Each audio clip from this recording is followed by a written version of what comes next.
You see the average age of a police person. There's not a lot of experience there, not a lot of experience. And as I understand it, you're pushing for all private investigators to actually go through and have some qualifications too, aren't you? Oh yes, well that's already come about. Some of my colleagues and I got together and we assisted government in bringing about competency standards and laws that would better skill and better equip private investigators. And today, for instance, we're all fingerprinted. Well, that only recently happened. Who makes a good private investigator? That's a good question. A very good question. Because you have to think like a villain to catch a villain, don't you? You've got to have a bit of villain in you to catch a villain. So that's not to say that you had to have been a crook, but you know, tradespeople make very good investigators. And why is that? Because they're practical? What do you mean? I think they're practical. My husband's a builder. I really do. I think they're practical. Some people... And people who see the small picture. Some people are big picture people and some people are small picture people. They see the finer detail of things. I'm a goldsmith by trade, and I suppose I was destined to become an investigator because I was always dealing with the minute facets of everything. You must find yourself often in dangerous situations. Yes. Does that I mean... I think the most dangerous situation is when you're undercover. I've just recently pulled 2 people out of an undercover operation. I had them there permanently for 2 years.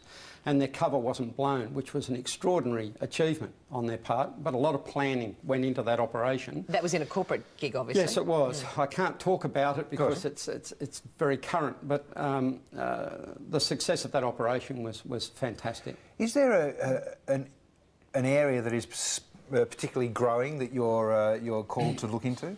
Yes, there is. I think the corporate sector work is growing. There's a lot of people today that are expected to look after their own problems internally.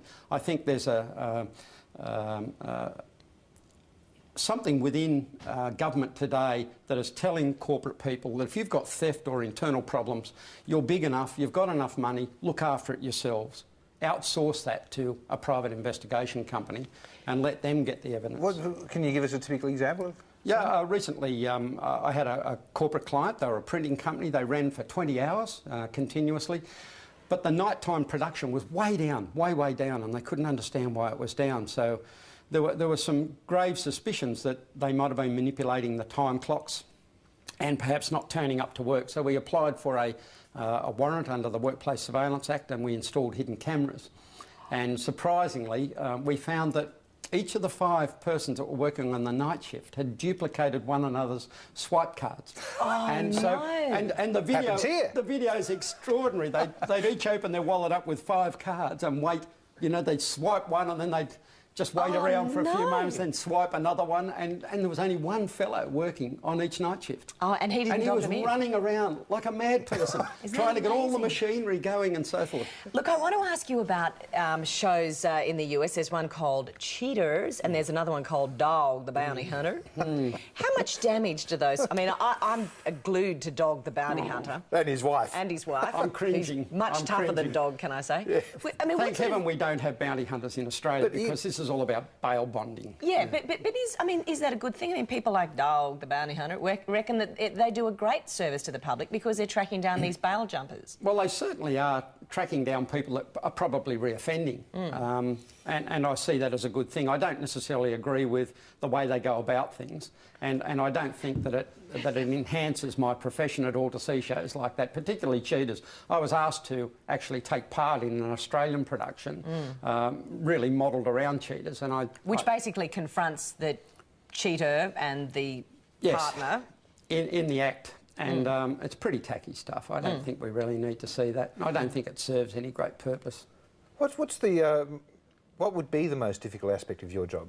I suppose often you have to deliver bad news. Yes. Well, there's a box of tissues that sits on my desk and it's not there for me to cry over the weekly takings. It's there for me to hand out to people that come in because everyone that comes to me has a problem. No one comes to me with a great story. They all come to me with a problem and I've got to solve their problems. And you know, most people, 98% of people that come to us are right about their suspicions. Yes. Are they? Whether yes, 98%. They know it. By the time they agonise enough to come to a private investigator and talk about their most personal things, about problems in their lives, they already know it. They've agonised over it for so long. They just don't have the proof. So when you give them that bad news, I mean, gosh, you'd want to be very careful in the way you deliver it because, I mean, they could go and do anything, couldn't they? And it's a very good point. I've had people, I had one man actually, I was showing him some video of his wife having an affair with somebody else, and he put his fist through the television set in my office, and I had no idea he was going to do this. He was calm, he appeared calm,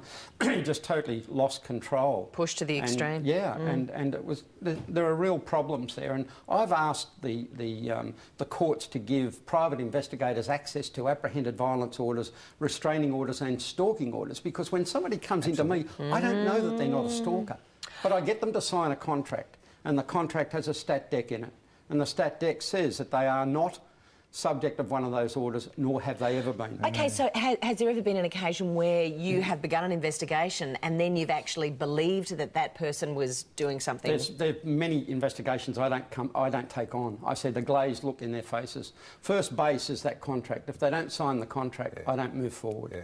Well, what are the tricks of the trade? What are the implements of the trade that you'd never be without? What's your most important item? Coffee?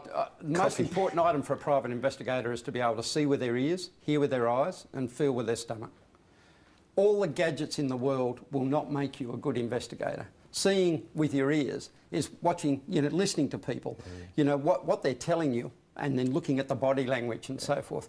Feeling with your stomach is intuitiveness. You've got to go with your intuitiveness. Common sense, those two words, are the greatest contradiction of all time. Sense is not common. I don't believe you can teach it to somebody.